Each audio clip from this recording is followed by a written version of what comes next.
پس د مقررولو دغه فریضینا یعنی دغه مہرنا ان الله کان علیما حکیما او بشکا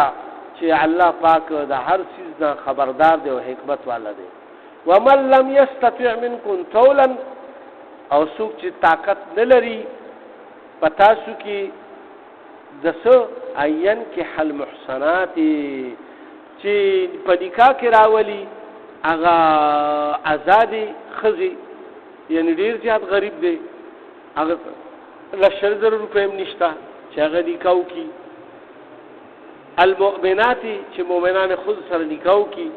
فمما ملکت ایمانکم من فتياتکم نو پس هر نکاح دیو کی هر هغه دغه سره چې د چا وینځي دي یعنی چا وینځي سره نکاح کی اوس د وینځو خبره دی کې روانه ده المؤمنات چې هغه وینځي مؤمنې وي مختص ویلي چې ګوره په زور خو څوک نشي مسلمان ولیکنه مثال اندواني مونږ ونیوي په جنگ کې او رامو وستي او هغه وخت چې لکه نن 200 رسول الله چې نو دا غلامي او دا ارسو 200 چې رسول الله چې کنه نو بیا دا غلامي نظامو او کنيزم وي ارسو دا شی وینځوي نو پای کې وي تاسو وي دا طاقت نشته چې تاسو یو آزاد مؤمن سره ودیکاو کوي نو چرته بیا وینځ سره کوي نو د وینځ به دوه فائدې وي یو خو دا فائدہ وا چې مہر به نیمو مثال لاغي یو لک روپے د دې به یو لزره کې تاسو سره نکاح کېده خو په پای کې ډیر زیات شرایط لومبه شرط خو الله پاک دا فرمایلی چې کم چې مؤمنان دي دا نه چې کافر وي او تور سره نکاح کوي چې کافر وي او تور سره نکاح کې داسې نشي کېږي داسې وي مکیږي کنه ها والله اعلم بإيمانكم او الله پاک خپې د تاسو په ایمانونو باندې بعضکم من بعض چې په تاسو کې څوک زیات یعنی دغه دی الله ته نږدې دی دلته کې الله پاک دا ولې فرمایل د رضی د پاره فرمایل چې تاسو دا یوم خراب کار مګړئ چې روین سره ګناه نه ده الله پاک وایي چې تاسو اصل مطلب دا چې د زنا نه د بدکارۍ نه تاسو منې شئ نو دلته کې الله پاک وسایي کې بیا یو بل شرط دا بیانوي فانکحوهن باذن اهلهن نو تاسو به دغه وینځو سره نکاحګانې کوئ خو په خپل مرزه خو هغه نکاح کولې د شیخ غلام وینځه راکنه او غلام په خپل مرزه نکاح چا سره کولې نشي نو غلام کولی شي نو وینځه کولی شي لہذا د هغه چې څوک مالک وي نو هغه په اجازه پیدا کوي او چې هغه تاسو سره په نکاح کې نو بیا هغه ته فائدہ نشي چتولې هغه تاسو سره په نکاح کا تعالی درکا مثال چې یاره بس زو کور سره نکاح نو هغه بیا دین استطاعت نشي کولی ولې چې استاخذ شور هو بس هغه خو سره نشي کولی د دینه مخ کې چې ځای کې چې یعنی مطلب دا دی هغه ور سره په خپلم کولی شو چې په نکاح نه ور کړی بغیر نکاح نه مغه ته جایز و لہذا د سره چې نکاح شو او هغه ته ناجایز شو لہذا هغه ور سره اوس بس دغه نه کوي خدا هغه اجازه ضروری دغه اجازه ته بغیر نکاح نشي کولی واتوهن اجورهن او غیلم ورکی خپل مہرونه مہر به هر حال شته کاغه ته وینځي سره کې او آزاد سره کې دواړو کې مہر ما تاسو چې بغیر مہر نکاح شته نه اندته کې الله په بالمعروف د دستور مطابق چې کوم دغه وي محسنات خو په هغه کې یعنی ستا پاک دامنی مطلب ګوره بیا دی کې الله پاک اوس دوباره دا خبرو فرمایلا چې هغه پکیت کې راوستون کې یعنی په نکاح کې په صحیح مانو کې دانه چې ته لطف میاش دعا کال اوچت کې او بس بیا پرې دي د مخ کې دا اراده کړی وي یو خو هغه حالات تاثیر راشي چې جنگ جګړه راشي یا ستاو د هغه په طبیعت کې تضاد وي نو د هغه د وجه نه یو طلاق واقع شي هغه بیا خبره ده هغه خو په ورځم کې دي شي په دویم ورځم کې دي شي کال پسم کې دي شي لس کال پسم کې دي شي خود مخ کې نستا په دې اراده باندې ته دا نکاح نه کوي هر یو نکاح چې کوي که وینځ سره کوي او که آزاد سره کوي چې بس خپل شاوت پوره کوي او بس بیا ول ډز ورکې لته ول ورکې نه داسې نه ده بالمعروف نو الله پاک فرمایي د دستور مطابق محصنات غیر مصافحات بیا الله پاک دا فرمایل چې نه د بدکارۍ په خیال کې بلکې تاسو هغه په خپل نکاح کې راوستون کیږي ولا متخذات اخدان او بیا الله پاک فرمایل چې نه به هغه وینځو سره تاسو نکاح کوي چې تاسو ته پته وي چې هغه بل چا سره یارانی جوړی کړی دي یارانو غرانو والا خزو سره بم نه کوي کاغه آزادي خزي دي او کاغه راغلي چې تاسو ته پته راشي دا کردار د دې ټیک نه دی مثال زناکاری خزي دي یا وینځي دي زناکاری یا چې کوم دینو پټو یارانو والا خزي دي یا وینځي دي نو پدې کې دواړه سوده تراغه چې ولا متخذات احزان یعنی کوم چې پټي یاري جوړون کې دي خلکو سره ګوره موږ خلک اوس د هندوانو د رواجونو سره دا آشنایانې او دا یارانې او دا مینې محبتونه دا لاره کوم ځای نه راغلي دي په اسلام کې د دې بنیاد نشته د خپلې بیبي نه د خپلې مور نه د خپلې خور نه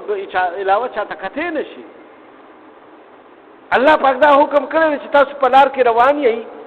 نو تاسو لم پردی زنانه مخې نه هغه نظر ته ښکته کوي او هغې له پکار دی چې هغه هم نظر ښکته کړي دا نه چې هغه تا ته ګوري په سوړو کې او په دیوالونو او هغه جنج راغو دغه راغو سړو تماشې کوي نو ښځو ته دا اجازت نشته او سړو ته هم نو چې د دې اجازت ته یو بل لکتو اجازت نشته مثال نو بیا به یارانی غارانی د کوم ځای نه جوړېږي هلکه نظر مې واچولو په نظر مې په زړه کې تیرو لګېدو پلان کې وشو ډینګار شو دا ټول هندوانو دا فلمونه او دا حرام چوبونه جوړ کړي نو زموږ نسل یې پرې تباه کړو دی یارانو غارانو او دی دغه نه څومره فسادونه جوړ شو جینکې او تختې دی هلکانو تختې دی څومره کیسې جوړې شوې یعنی تاسو دا ټول د دې خبرې چې ګوره مونږ دلته کې د قرآن نه خلاف چلیږو د قرآن نه څوک خبر نه دي الله پاک فرمایي چې ولا متخذات اخدان او نه پټو یارانو والوي چې یو بل سره یارانې سره فیضا احسن او کله چې هغه تاسو په خپل کېد کې راولئ یعنی نکاح ورسره کوي فإن اتینا بفاحشه او بیا چرته هغه راغی په بدکارۍ سره لکه مخکې نه تا ته پته نشته چې دا بدکاره ښځه ده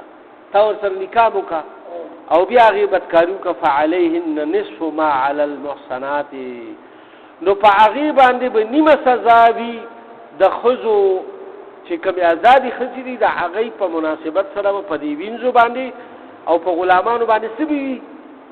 نیمه سزا به وي نیمه سزا به څنګه وي چې دلته کې الله پاک من العذاب یعنی د سزا چې کومه ده دلته کې الله پاک دا فرمایل چې ګوره په ناواده کړي باندې 100 کوړي دي که نه نو په دې باندې به 50 کوړې خېږي په دې غلام باندې به 50 کوړې خېږي او که هغې چرته اصلي ښځې سره زنا کړي او هغه د نکاح ښځه نه وي نو هغې باندې به پوره 100 خېږي دغه شانتې آزاد سړي وینځ سره دغه وکړو په وینځه باندې او 50 خېږي او په دغه سړي باندې به 100 خېږي او که چېرې وادي کړي وي نو دغه سړی به سنګسارېږي او ښځه باندې بیا هم نیم خېږي هغې کې سنګسار نشته په وینځ او په غلام باندې سنګسارېدل نشته لهذا الله پاک چې کوم دی نو بس دا وفرمایل چې نصف نو سنګسار خو نه نیمېږي که نه د دې دپاره علماو دا فرمایلي دي چې یعنې مطلب دا دی کبھی کوړی دي نو هغه په هغې باندې نیمې خېږي نیم عذاب به خېږي او دغه شانتې غلام اصلي ښځې سره دغه وکړو نو ښځه به سنګسارېږي او سړي له به 50 کوړې ورکېږي ولې چې غلام دی هغه لہذا دلته کې الله فرمایي ذلک لمن دا د هغه چا دپاره خشي العنته چې هغه یریږي په دې خبره باندې چې اخته نشي په بدکارۍ کې بینکم ستاسو نه دا حکم چې الله پاک او فرمایلو چې وینځو سره کوي او د دې وینځو یې دومره بیا تفصیل بیان کو چې هغه مؤمنانی وي او هغه یارانی کوونکي نه وي بدکاره نه وي او دومره پاکیزه وي د دې دپاره الله پاک دا وفرمایل چې یعنی که چېرې تاسو ایمان ساتلی شئ بغیر د دې نه چې تاسو هغې سره نکاح وکئ نو مه کوئ بهتره خبره داره ولی چې یعنی مطلب دا د دومره لوی فساد تا ته جوړېدی شي یو خو په دې کې څو نقصانونه دي یو دا نقصان دی چې د هغې اولاد تا ته پته راغله ستا اولاد نه دی اب ورکېږي چا ته د هغې مالک ته یعنی فایده خو چې ته اوچته هغې نه ستا په نکاح کې ده خو زوی دې وشو چې زوی دې وشو دا زوی اوس دا به هغه له ورکې کېږي چې کوم د دې وینځې مالک دی زوی به هغه له ورکې کېږي لور یې وشوه هغه لور به هغې ته ملاویږي نو ستا خو یو په اولاد کې دغه شو بله دا خبره ده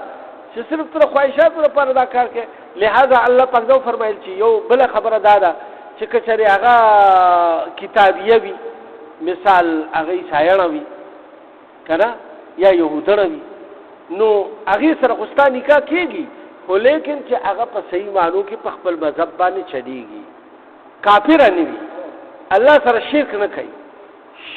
نو دغه صورت کې بیا کېږي خو که هغې سره ستا وشي نو غالب ګماندار چې ستا هغه اولاد چې تا نو پیدا شوی دی هغه به خپل مذهب ته راواړئ خپل مذهب ته به راواړئ نو لہذا د دې د وجې نه الله پاک فرمایل چې دا د هغه چا دپاره چې هغه د بدکارۍ نه یېرېږي په هغه باندې شهوت ډېر زیات غالب دی او ازاده ښځه هغه ته میلاویږي نه نو هغه د بیا وینځه وکړي خو په دې کې دا نقصانات دي لہذا الله پاک فرمایل چې وان تصبروا که چېرې تاسو د دې کار نه صبر وکئ یعنی خپل ځان باندې یعنی طاقت قوت ساتلی شئ د شهوت د کمولو دپاره رسول الله صلی الله علیه وسلم علاجونه ښوولي دي چې کوم سړی غریب دی هغه د روجي نیسي ثواب به ورته میلاویږي د شهوت به په خپله کنټرول کېږي روجي دې نیسي ډېرې تر کومې پورې چې دلته بیبي نه رامیلاو شوې نو روجې د شهوت د ختمولو دپاره ډېر دغه دی دا اوس مونږ چې کومې روجي نیسو په هغې کې چې کوم فروټان او غوښې او چرګان وخورو که نه نو هغه خو زمونږ نور شهوت سیوا کوي خو پخوانی روجې خو داسې نه وی که نه بس په اوبو او په روټۍ او په سپورو روټۍ او چېرته سبزي یا خوا دې خوا یا یشېدلې سبزي مبزي به میلاو شوه نو چې تا ته یو هغه به یو وخت میلاو شوه پېشمني به یا سو یا به نو اوس خو مونږ وروره بس هغه نعمتونه دي چې اوس خو لا شهوت سم په زور کې شي په روژه کې ولې چې په کوژه کې مونږ هغه څیزونه نه خورو چې کوم په روژه کې خورو هغه خو مونږ ته نور شهوت سیوا کوي او زمونږ نور ډېر دغه سیوا کوي دلته کې الله پاک دا وفرمایل خو لکه مطلب یې کوي تاسو صبر وکئ وان تصبروا خیر لكم نو که چېرې تاسو د دې نکاح کولو نه صبر وکئ نو دا ستاسو لپاره ډېره غوره ده والله غفور رحیم او الله پاک بخښونکی او مهربانه دی یعنی چې څه ګوره تاسو نه څه بیا هم خطا ګناه او خوا دې خوا کمې زیاتې وشي الله پاک بخښونکی او مهربانه دی الله ته توبه وباسئ استغفار کوئ الله پاک ستاسو ګناهونه معاف کوي الله پاک زموږ ټول په دې باندې عمل توفیق راکړي یا الله زموږ ګناهونه معاف کړي مونږ ته زموږ بچو ته او ټولو مؤمنانو انسانانو ته هدایت نصیب کړي یا الله په دې قرآن باندې مونږ ته عمل نصیب کړي او یا الله په دې کې زموږ نه څه کمې کوتاهۍ شوي دي هغه راته معافي وکړي یا الله مونږ سره رحم کرم والا معامله په دنیا او په آخرت کې وکړي مونږ نه داسې کارونه والي چې ستاسو د رضا او د لقا او د قرب سبب جوړ شي په مونږ کې په کورونو هسپتالونو کې څومره مؤمنان مسلمانان بیماران دي شفایاب کړي څومره قرضداران د قرضونو نه اخلاص کړي د چا څه شرعي حاجات یا الله د خپل غیبي خزانونه ورته پوره کړي څوک په څه قسم مصیبتونو آفتونو کې په ټوله دنیا د عالم مسلمانانو باندې رحم وکړي دغه مصیبتونو آفتونو ته لرې کړي په آخر کې مو د عظیم شانه کلمه نصیب کړي چې لا اله الا الله محمد رسول الله صلی الله علیه وسلم